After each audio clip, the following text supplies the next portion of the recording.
Good morning mga kaersa. So, meron tayong Whirlpool dito, no? Nabili ko to, taga Kamarin yung may-ari nito. Okay, napagkamalan pa tayong scammer dito mga kaersa dahil na-delay yung pagdating sa kanila ng GCash. Naging okay naman lahat afterwards na muntik pa kami magkademandahan at muntik tayong mapasugod sa lugar nila dahil akala ng seller scammer tayo, tapos akala rin natin at yung seller scammer, pero naging okay naman lahat. So i-check na natin to mga ka-Ersan. Power natin at makikita natin yung display. As soon as na nag-press tayo ng ayun mga ka-Ersa, E940, so meron siyang hindi na-detect sa circuit niya kung bakit nag-error siya ng E940. Hindi ganun makita kasi maliwanag dito. I-check natin to, and then afterwards pag na-repair natin, i-update ko kayo kung okay na siya. Okay, thank you and God bless po. Mga ka-Ersa, good afternoon. So ipinasok ko na to kasi mahirap dun sa labas, nauulanan. Itong Whirlpool na nabili natin, na napagkamalan tayong mga ka-Ersa, tawag nito, scammer pa nito. Pero later on nagkaayos din naman kami kasi yung GCash kong pinadala sa kanya na late lang ng dating. So okay lang naman yun, kailangan lang natin maging vigilant na sa panahon ngayon kasi napakaraming manloloko at kaming mga technician na legit, na haluan na kami ng mga hindi legit na technician. So kung hindi kayo mag-check ng background ng Facebook nila, kailangan hindi nakalock ang profile, kailangan naka-open para open din sila na kung sakaling i-search nyo sila mga ka-Ersa. And then sa page nila may reviews tayo na okay ang ratings nila at hindi pa naireklamo ang mga ratings nila.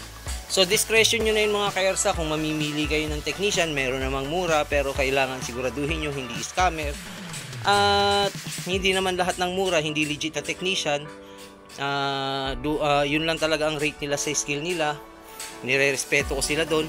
And then kaming mga technician na dumaan talaga ng training at may mga diploma pa, mga ka-Ersa, talagang yun din ang rate namin sa sarili namin. So yun, respetuhan na lang tayo sa mga rates natin. Basta ang importante, maayos ang trabaho at full support sa may-ari, na kapag may problema, bigla ka na lang magiging ninja at mawawala. So test na natin. E920 ang error nito.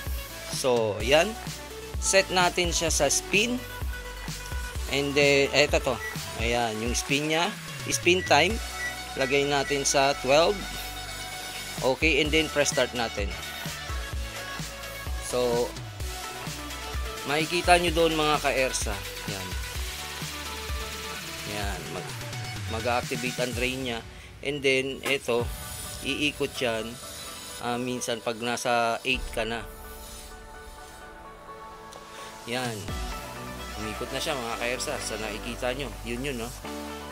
So I strongly suggest mga ka-Ersa na kapag halimbawa galing kayo sa mga inverter, kahit non-inverter, damay na natin, na kapag galing kayo sa heavy load ng paglalaba, at least kahit papano may 30 minutes na pahinga yung unit nyo, yun mga ka-Ersa. So after nung 30 minutes na pahinga, para mag-cool down yung mga pyesa natin, hindi kagad bumigay, pwede na tayo uli magsalang. So ito mga ka-Ersa, gumagana na siya.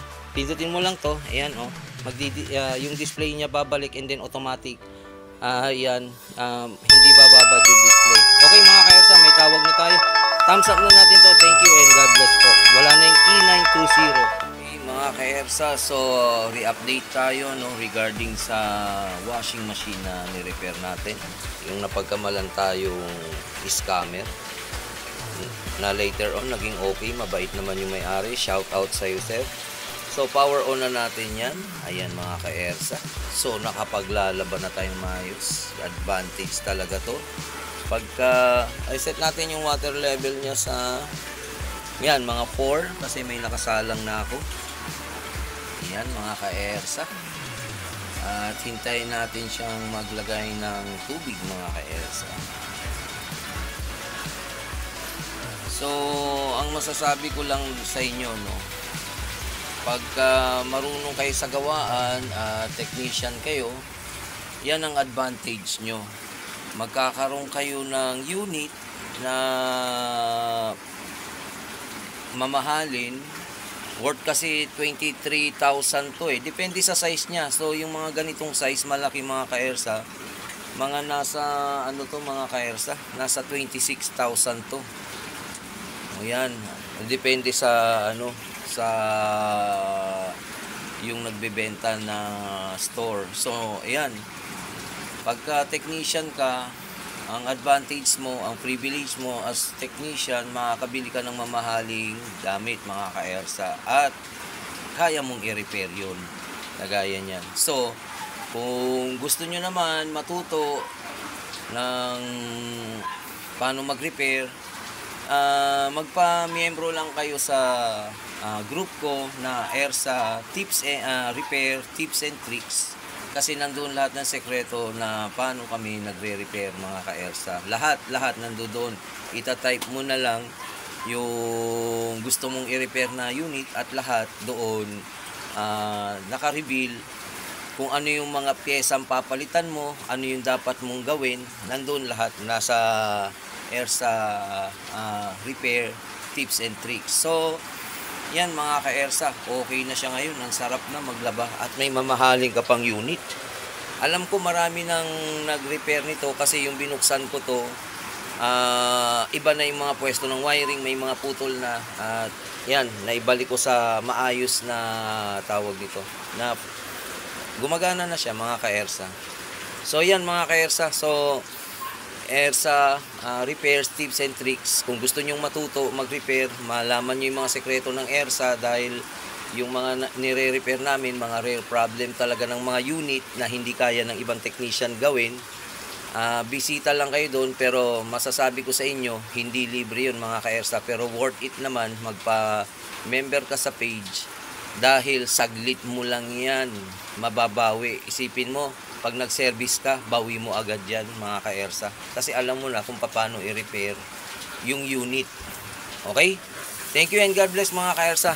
Okay? Thank you.